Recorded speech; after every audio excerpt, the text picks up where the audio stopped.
মাঝে মাঝে সত্যিই বুঝি না এটা এসএসসির প্রিপারেশন হচ্ছে নাকি হাতের লেখা কম্পিটিশনে নাম দেওয়া। আজকে সন্ধেবেলা তাড়াতাড়ি করে ফ্রেশ হয়ে বসে গেছিলাম পড়তে।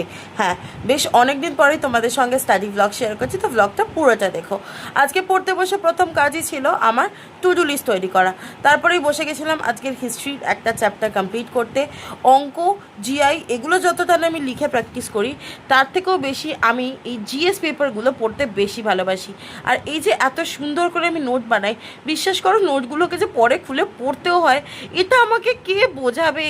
আমার শুধু নোটগুলো বানাতেই ভাল লাগে। এই তো গেল আজকে পড়াশোনার কথা, এবার এসে খাওয়া দাওয়ার কথায়। পড়তে পড়তে তো খুব জোর খিদে পেয়ে গেছিলো। তারপর দেখলাম বুব্বা আমার জন্য এনেছে চুরমুর। আজকের আবার সোনায় সোহাগা। বুব্বার চুরমুর খাবার পরেই মাম্মা অফিস থেকে এলো, দেখলাম মাম্মাও চুরমুর এনেছে। এত কিছু খেয়ে কি আর ডিনার করা যায় বলো? আগেটা বুব্বা এনেছিল, এবার একটা মামা, যে কাজটা ভালো বানিয়েছে। বুব্বাটা একদম হাসি হয়ে গেছে, মানে একদম চেঁচা, এটা একটু কোথাও থাকবে। মামা বিনস ওটা তো অনেক ঝাল ছিল, একটু টেস্টি ছিল, টক, যাতে ঝালও একটু কম, টকও অনেকটা কম।